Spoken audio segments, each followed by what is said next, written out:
superna gratia. Bendita seja a Trindade, para sempre seja bendita. Neste dia 3 de outubro, quinta-feira, a Igreja celebra a memória dos mártires Santo André Soveral e Ambrósio Ferro e seus companheiros.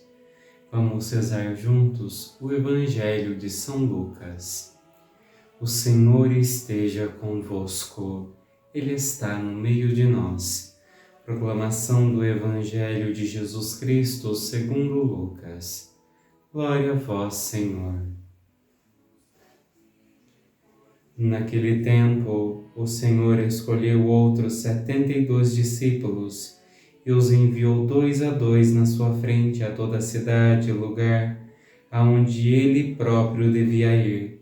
E dizia-lhes: a messe é grande, mas os trabalhadores são poucos.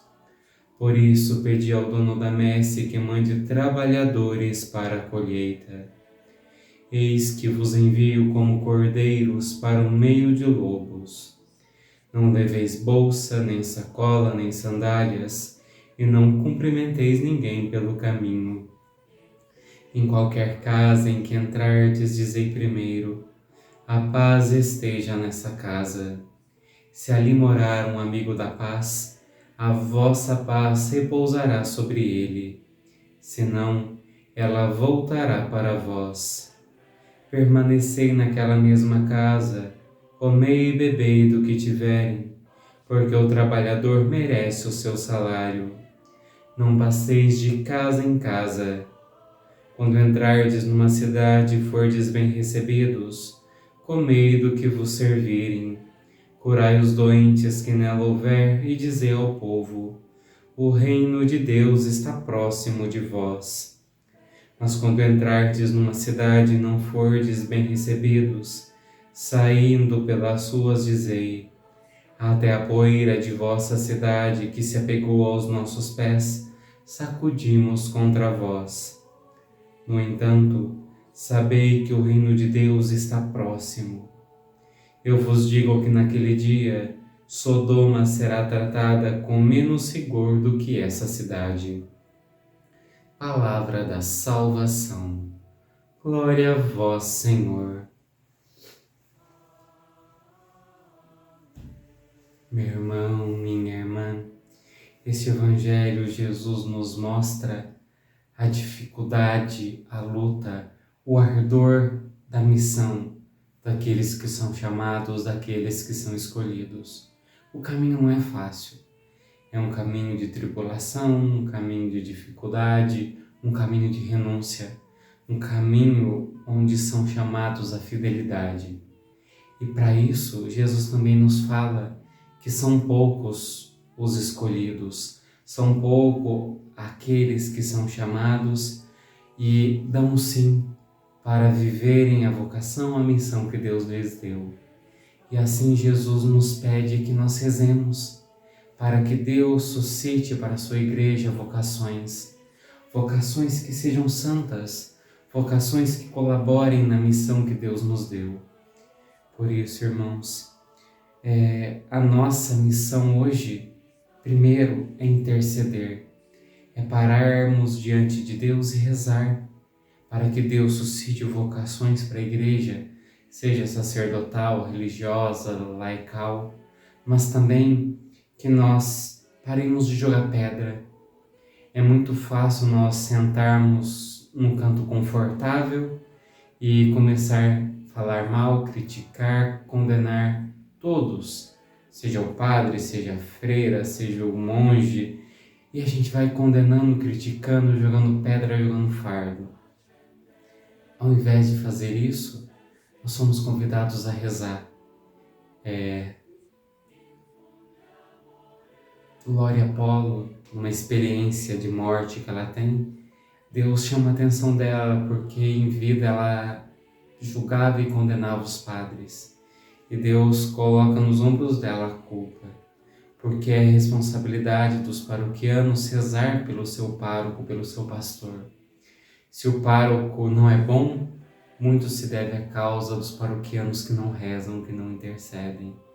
Porque o pastor, como aquele que está à frente das ovelhas, ele sofre todos os ataques que os lobos tentam as ovelhas. Então, se as ovelhas do rebanho são tentadas, quem é primeiro tentado é o pastor. Então, muito mais do que jogar pedra e condenar, nós devemos rezar. Diante disso, irmãos, é humano, é normal nós não gostarmos das pessoas, até mesmo do padre, até mesmo do religioso. É normal as fraquezas, os erros e os defeitos dele estarem diante dos nossos olhos. E aqui eu me coloco. Eu conheço alguns dos meus defeitos, das minhas fraquezas. Eu tenho certeza que você que me assiste também sabe de muitas das minhas fraquezas e defeitos. Deus, ele não chamou anjos, ele chamou homens, mulheres, que também têm fraquezas, também têm defeitos, também têm limitações, mas que estão a caminho, buscam. É normal a fraqueza do outro se deparar com a nossa. Agora, o que Deus nos pede é rezar. Mesmo que a fraqueza do outro ou a minha de alguma forma te impeça, reze para que eu seja fiel. Reze para que as minhas fraquezas não me impeçam de ser um sinal e um canal de Deus. E assim também reze para o teu pároco, reze para as comunidades religiosas que estão na tua cidade. Reza, interceda, peça, para que assim as nossas fraquezas não sejam empecilhos, mas sejam canais para que mais e mais pessoas conheçam a Deus. E que pela intercessão dos mártires de hoje, nós tenhamos força, coragem, ousadia para não desistir diante dos percalços da vida. Ó Senhor, pedimos hoje pela intercessão dos santos mártires que o Senhor suscite vocações para a Tua Igreja e aquelas vocações que já deram sim, que o Senhor as fortaleça para que o cansaço da caminhada, as pedradas que muitas vezes eles recebem, não os entristeça a tal ponto de fazê-los desistir. E aqueles que já estão fragilizados, cansados com os fardos da vocação, que o Senhor os ampare com a Tua graça, para que, robustecidos, revigorados, eles tenham a força, a coragem e a ousadia para continuar a missão que o Senhor lhes deu. Amém. O Senhor esteja convosco, Ele está no meio de nós. Pela intercessão da bem-aventurada Virgem Maria, São José e os santos mártires, abençoe-vos o Deus Todo-Poderoso, Pai, Filho e Espírito Santo. Amém.